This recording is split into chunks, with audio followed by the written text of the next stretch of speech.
مولاي صل وسلم دائما أبدا على حبيبك خير الخلق كلهم مولاي صل وسلم دائما أبدا على.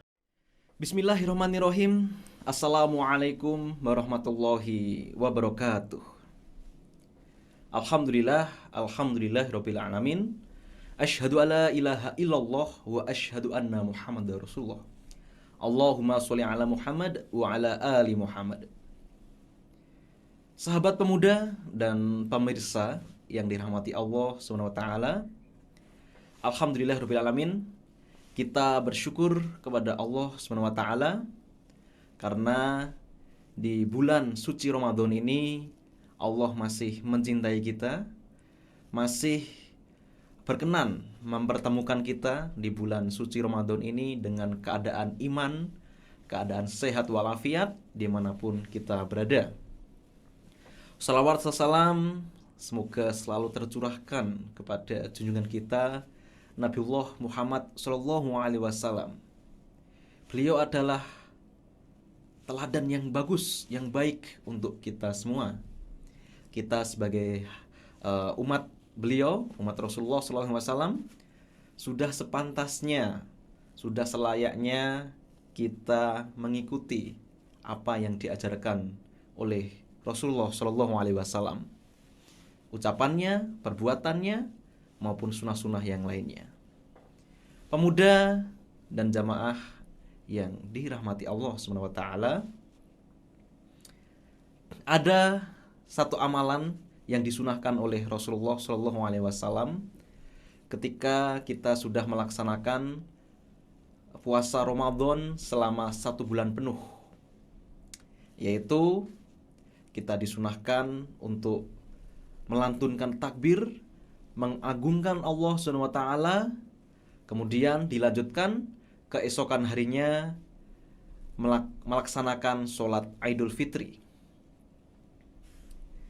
Rasulullah SAW menyunahkan kepada kita semua untuk melaksanakan sholat Idul Fitri di musola, di tempat sholat, atau di tempat yang lapangan, untuk menampung beberapa jamaah, entah itu ratusan, bahkan mungkin ribuan jamaah. Sahabat pemuda dan pemirsa yang dirahmati Allah SWT. Kemudian ada beberapa yang disunahkan oleh Rasulullah SAW sebelum kita melaksanakan sholat Idul Fitri. Yang pertama adalah kita disunahkan untuk mandi terlebih dahulu sebelum kita berangkat ke tempat pelaksanaan sholat Idul Fitri. Setelah mandi, kita disunahkan untuk memakai busana muslim yang rapi, yang terbaik. Kemudian jangan lupa tetap memakai wangi-wangian, supaya ketika kita berdekatan dengan keluarga, berdekatan dengan teman, saudara, itu kita kelihatan segar dan wangi. Jangan sampai ketika ada saudara atau keluarga kita dekat dengan kita tidak nyaman karena kita tidak wangi atau pakaian yang kurang bagus, seperti itu. Kemudian yang kedua, kita disunahkan sebelum kita melaksanakan sholat Idul Fitri, disunahkan untuk memakan sesuatu terlebih dahulu. Dulu Rasulullah SAW sebelum melaksanakan sholat Idul Fitri, beliau memakan beberapa bijian kurma terlebih dahulu.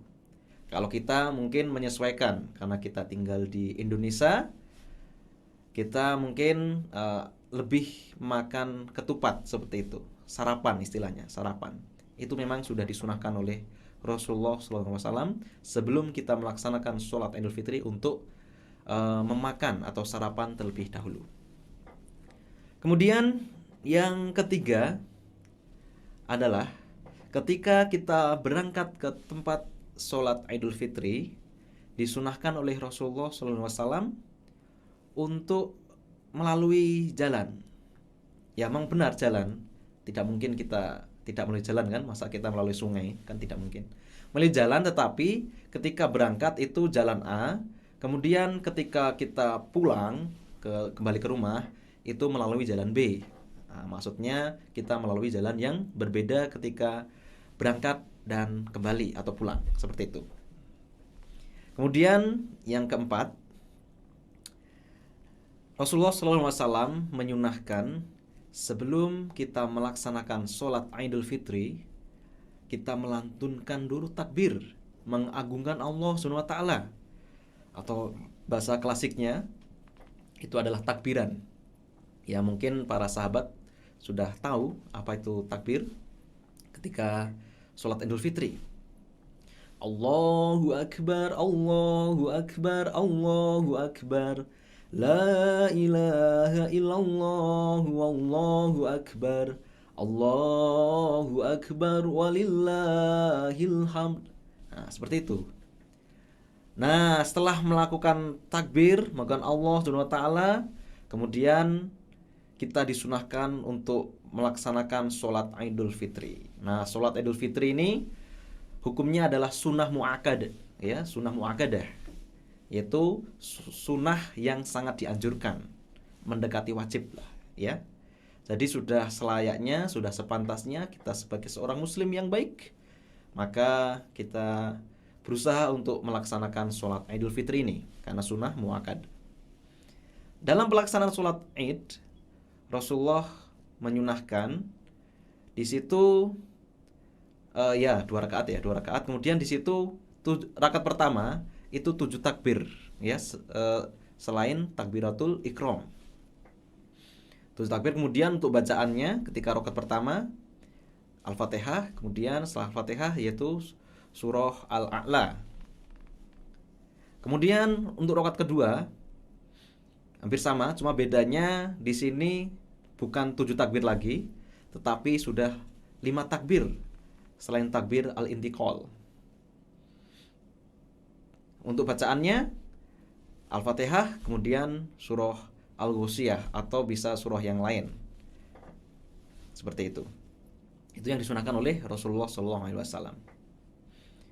Kemudian setelah melaksanakan sholat Idul Fitri, Rasulullah menyunahkan di situ ada khutbatul Id atau khutbah Idul Fitri.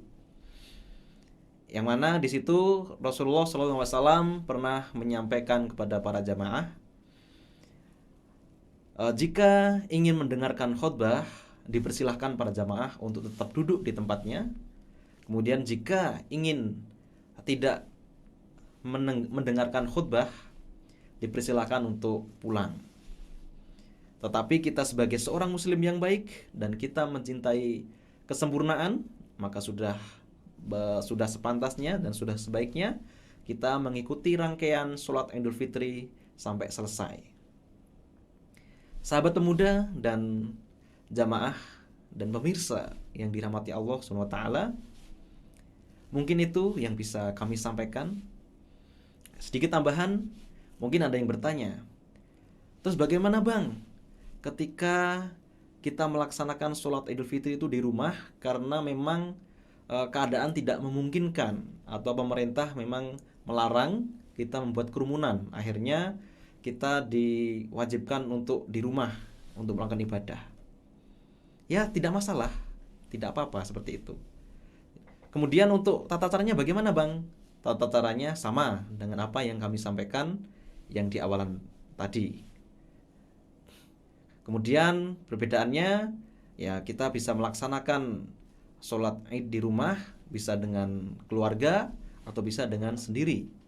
Kemudian untuk khutbah Idul Fitri, jika tidak memungkinkan tidak apa-apa, kita tidak menggunakan khutbah Idul Fitri. Tapi jika memungkinkan, lebih baik kita menggunakan ada khutbahnya. Yang minimal kita ngasih tausiah kepada keluarga, sanak keluarga, seperti itu. Mungkin itu yang bisa kami sampaikan. Mungkin mohon koreksinya jika ada perkataan yang salah dari kami, bisa komen di bawah ini. Terima kasih, kami akhiri. Ihdinas siratal mustaqim. Wassalamualaikum warahmatullahi wabarakatuh. مولاي صل وسلم دائما أبدا على حبيبك خير الخلق كلهم مولاي